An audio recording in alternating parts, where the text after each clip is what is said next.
अस्सलाम वालेकुम फ्रेंड्स। तो डू इट योरसेल्फ की सीरीज़ की हमारी आज पहली वीडियो है। डू इट योरसेल्फ है क्या फ्रेंड्स? नया साल शुरू हो गया है। नए साल में नए मिशंस, नई डेस्टिनेशंस होंगी आप लोगों की, नए प्लान्स होंगे, लेकिन तरीक़ाकार शायद वही पुराना होगा कि कंसल्टेंट्स के पास जाना है, एजेंट्स के पास जाना है, फ़लाना एजेंट अच्छा है, फ़लाना अच्छा नहीं है। वीज़ा लगे या ना लगे इसकी कोई गारंटी नहीं है, लेकिन पैसे डूबेंगे इसकी गारंटी ज़रूर होगी अगर एजेंट्स के पीछे जाएंगे। हमारी ये डू इट योरसेल्फ की सीरीज़ इसी बारे में है कि आप लोग किसी एजेंट और कंसल्टेंट के पास ना जाएं, खुद अपना वीज़ा अप्लाई करें। चाहे आप अमेरिका जाना चाहते हैं, Canada, Australia, New Zealand, Korea, Japan, जो भी आपका डेस्टिनेशन कंट्री है, आप लोग खुद अपना वीज़ा अप्लाई करें। उसमें मैं आपकी हेल्प करूँगा और आप मेरी हेल्प कीजिए। आपसे क्या हेल्प चाहिए? आपकी कंसिस्टेंसी। आप अपने प्लान्स के साथ जुड़े रहें। हर उस कंट्री का वीज़ा जहां आप जाना चाहते हैं, अप्लाई करने का तरीका मैं आपको बताऊंगा, एक एक स्टेप डिटेल के साथ समझाऊंगा। लेकिन आपने किसी एजेंट के पास पैसे बर्बाद नहीं करने। कोई हराम के पैसे नहीं है किसी के पास कि हम अपने पैसे बर्बाद करते फिरें लोगों को दे दे के। वीज़ा लगे ना लगे उनकी दिहाड़ियाँ लगती रहती हैं। इसलिए आज हम ये प्रॉमिस करेंगे कि हम खुद अपना वीज़ा अप्लाई करेंगे। सिर्फ एम्बेसी की जो फ़ीस है वो पे करनी है एंड दैट्स इट। कोई लंबे चौड़े खर्चे नहीं करने, लाखों में रुपए किसी को पे नहीं करने। डॉक्यूमेंटेशन हो या वीज़ा अप्लाई करना हो, पूरी हेल्प करूंगा मैं आप लोगों की। तो फ्रेंड्स, हम इस मिशन को आज से स्टार्ट करते हैं। दुनिया के टॉप कंट्रीज़ के वीज़ाज़ अप्लाई करने का पूरा प्रोसेस मैं आपके साथ शेयर करूंगा, बिल्कुल फ्री में। जो भी आपकी डेस्टिनेशन है फ्रेंड्स, आप लोग कमेंट में नीचे बताइए। हम एक एक वीडियो करके अपनी इस सीरीज़ को कंटिन्यू करेंगे और सभी वीज़ाज़ अप्लाई करने के डिटेल्ड इन्फॉर्मेशन आपको इस चैनल पे रेगुलरली अब मिलेगी। और इस सीरीज़ में हम दुनिया के टॉप कंट्रीज से स्टार्ट करेंगे और कोशिश करेंगे कि जितने मैक्सिमम कंट्रीज़ हम इसमें कवर कर सकते हैं, 10, 20, 50 जितने कंट्रीज़ भी आप लोग चाहेंगे उतनी वीडियोस मैं बनाऊंगा, उतने वीज़ाज़ अप्लाई करके आपको दिखाऊंगा। और आज की इस पहली वीडियो के लिए जो मैंने कंट्री चूज़ किया है फ्रेंड्स, ये दुनिया के टॉप 3 कंट्रीज़ में से एक है फॉर 2025। अगर आप कहीं मूव होना चाहते हैं, सेटल होना चाहते हैं और अच्छे पैसे कमाना चाहते हैं, तो मैं ये सजेस्ट करूँगा कि इसको अपनी लिस्ट में ज़रूर रखिए। तो आइए देखते हैं कि कोरिया का वीज़ा आप लोग खुद कैसे अप्लाई कर सकते हैं। फ्रेंड्स, ये कोरिया इमिग्रेशन की वेबसाइट है, इस पे आपने आना है या आप गूगल पे सर्च कर लीजिए कोरिया वीज़ा, तो आपके सामने ये वेबसाइट आ जाएगी www.visa.go.kr। तो इस पे ये नीचे नेविगेटर दिया गया है। यहाँ से आप कॉन्टिनेंट को ऑल रहने दीजिए, अपना कंट्री और रीजन आपने सेलेक्ट करना है।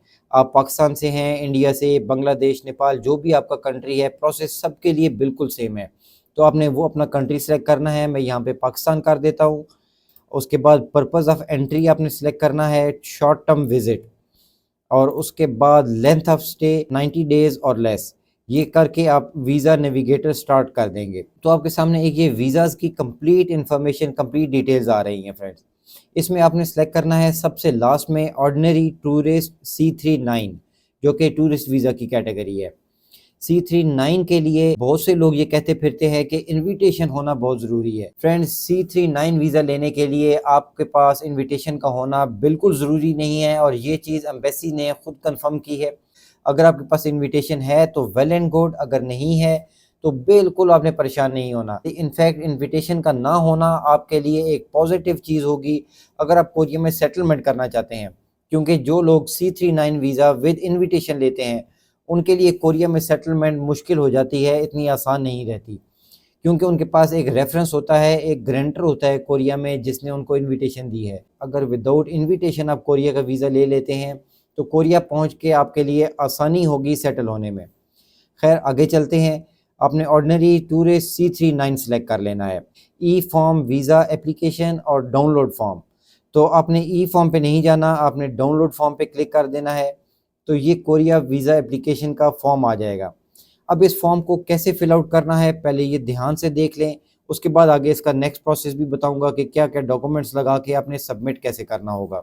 सबसे पहले तो आपने अपना फैमिली नेम, गिवन नेम देना है, और फिर ये कोरियन लैंग्वेज में लिखा हुआ है। इसका मतलब कि यहाँ पे आपने अपना कोरियन नाम लिखना है। अब आपका तो कोरियन नाम है नहीं, आपका तो पाकिस्तानी या इंडियन नाम है, तो उसी को आप गूगल पे ट्रांसलेट कर लीजिए और उसका कोरियन वर्जन जो है आपके नाम का वो यहाँ पे आपने मेंशन करना है। फिर जेंडर सेलेक्ट करेंगे, डेट ऑफ बर्थ आपने सेलेक्ट करनी है, पहले ईयर लिखना है, फिर मंथ और फिर डे। उसके बाद नेशनैलिटी, कंट्री ऑफ बर्थ और नेशनल आइडेंटिटी नंबर जो आपका आईडी कार्ड नंबर है। नीचे आ जाइए 1.8 पे। तो अगर आप कोई और नाम यूज़ करते हैं तो उसको आप यस करेंगे। अगर कोई और नाम नहीं है, आपका वही नाम है जो कि पासपोर्ट पे लिखा गया है, तो आप इसको नो कर दीजिए। क्या आपके पास एक से ज़्यादा मुल्कों की नेशनैलिटी है, तो इसको नो कर दीजिए। डिटेल्स ऑफ वीज़ा एप्लीकेशन आपने यहाँ सेलेक्ट करना है short term stay less than 90 days, और फिर है स्टेटस ऑफ स्टे, तो यहाँ पे टूरिज्म मेंशन कर देंगे, इसको आप छोड़ देंगे ब्लैंक। पासपोर्ट इन्फॉर्मेशन में आपने पहले पासपोर्ट टाइप सेलेक्ट करनी है, डिप्लोमेटिक या रेगुलर, तो इसको रेगुलर कर दीजिए। पासपोर्ट नंबर देंगे, country of passport, place of issue, date of issue, date of expiry. क्या आपके पास कोई और वैलिड पासपोर्ट है, तो यकीनन नहीं है, इसको नो कर देंगे। कॉन्टैक्ट इन्फॉर्मेशन में अपने होम कंट्री का आपने एड्रेस यहाँ पे मेंशन करना है। Current residential address, cell phone number, telephone number में भी सेम वही सेल फोन नंबर दे सकते हैं। ईमेल एड्रेस यहाँ पे देना है। इमरजेंसी कॉन्टैक्ट इन्फॉर्मेशन, किसी चाचे मामे ताए का, वालिद साहब का, घर में से किसी का भी फ़ोन नंबर आप यहाँ पे दे सकते हैं। फिर फुल नेम इन इंग्लिश, अपने फादर का, मदर का, या जिसका भी नंबर आप दे रहे हैं उसका फुल नेम इन इंग्लिश यहाँ पे आप मेंशन करेंगे। उसका टेलीफोन नंबर, उसका कंट्री ऑफ रेजिडेंस और उसका रिलेशनशिप आपके साथ क्या है, मदर, फादर, ब्रदर, सिस्टर, जो भी है। फिर आ जाता है फ्रेंड मैरिटल स्टेटस। अगर तो आप मैरिड हैं तो इसको टिक कर दीजिए, सिंगल हैं, डिवोर्स्ड हैं, वो आप लोग यहाँ पे सिलेक्ट कर लीजिए। और अगर मैरिड हैं तो personal information of the applicant spouse, अपने पार्टनर की इन्फॉर्मेशन आपने यहाँ पे देनी है।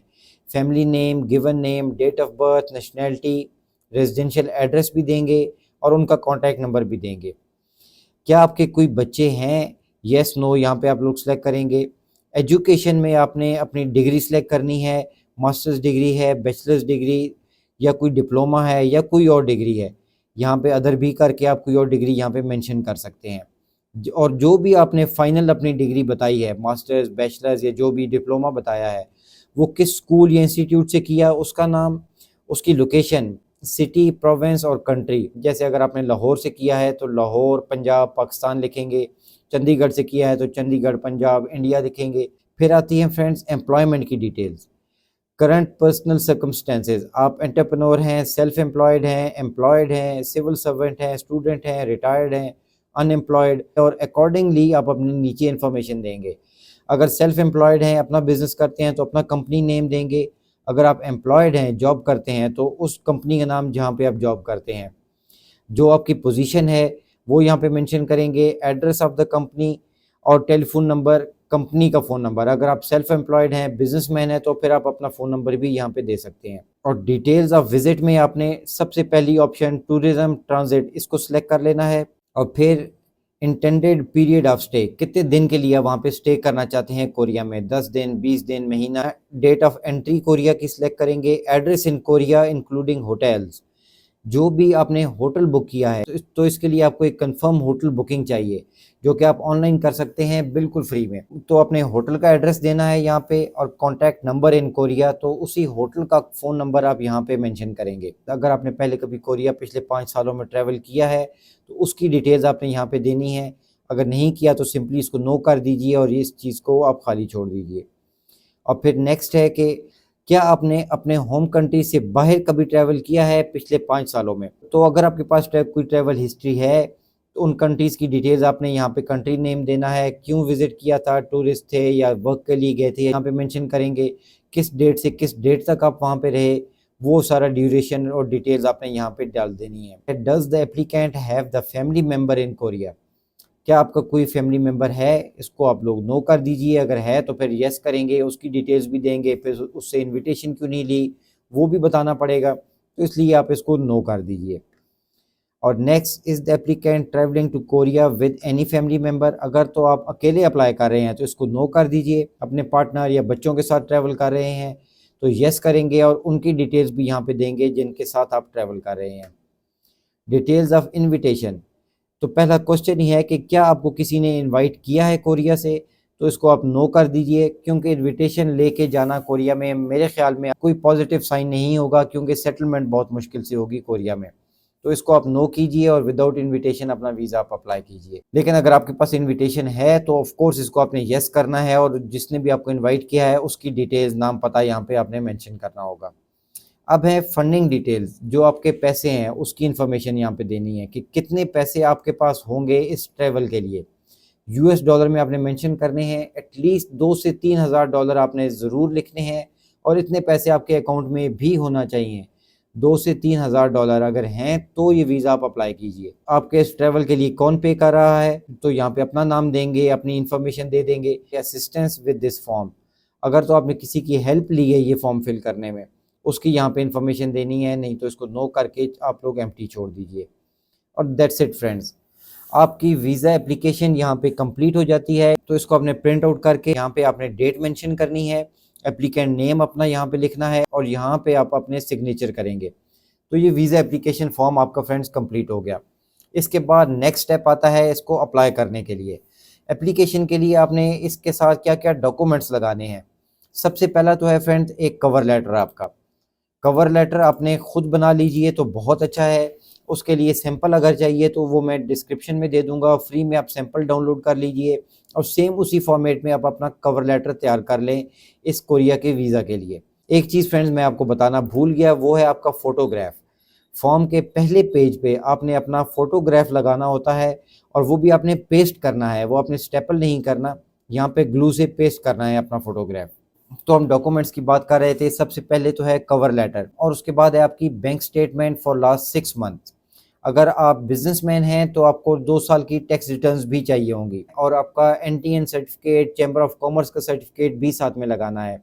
लेकिन अगर आप एम्प्लॉयड हैं, जॉब करते हैं, तो टैक्स रिटर्न्स की ज़रूरत नहीं है। आप अपनी बैंक स्टेटमेंट के साथ अपनी 3 महीने की सैलरी स्लिप्स अटैच करेंगे। तो जॉब लेटर चाहिए होगा अपनी कंपनी से, कंपनी के लेटर हेड पे, जिस पे सारी डिटेल्स आपके बारे में मेंशन होंगी, आप कितनी सैलरी लेते हैं, किस पोजीशन पे काम करते हैं, वही पोजीशन जो आपने अपने वीज़ा एप्लीकेशन फॉर्म में मेंशन की है वही आपके जॉब लेटर पे भी होना ज़रूरी है।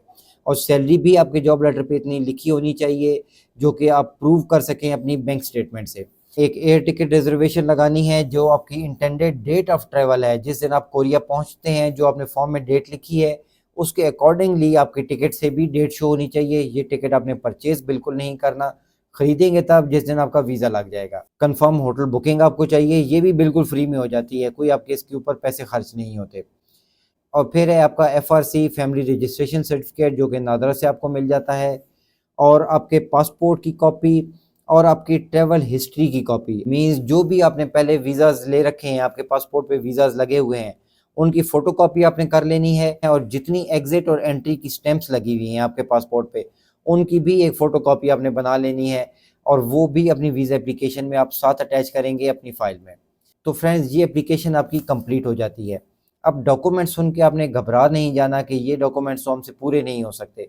फ्रेंड्स, अगर आज ये डॉक्यूमेंट्स पूरे नहीं हैं तो यकीनन 3 महीने बाद, 4 महीने बाद ये डॉक्यूमेंट्स आप पूरे कर सकते हैं। इस पे वर्किंग शुरू कर दें आज से, क्योंकि वीडियो के स्टार्ट में मैंने आपको बताया कि हम ये मिशन लेके चल रहे हैं कि इस साल हमने वीज़ाज़ लेने हैं। जो भी आपका ड्रीम डेस्टिनेशन कंट्री है वहाँ पे ज़रूर पहुँचना है एक बार।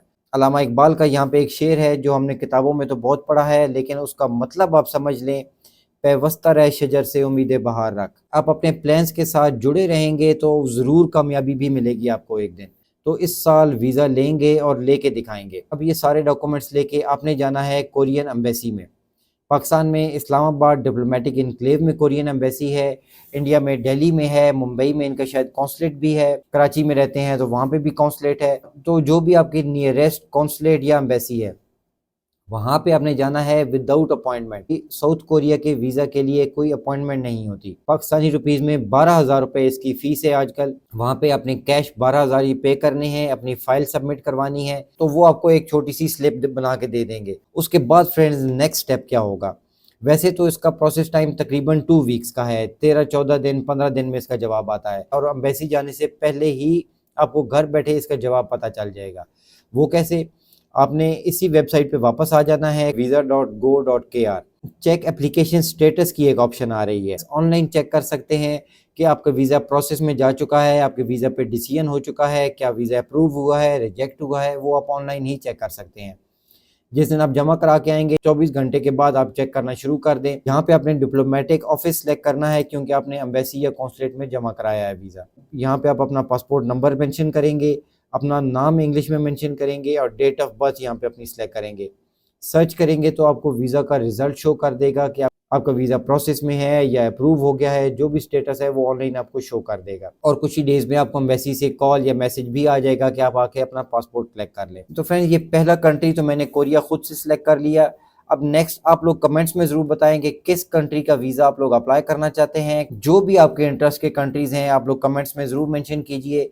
अपना और अपने इस चैनल का ख्याल रखिएगा। Thanks for watching. अल्लाह हाफिज़।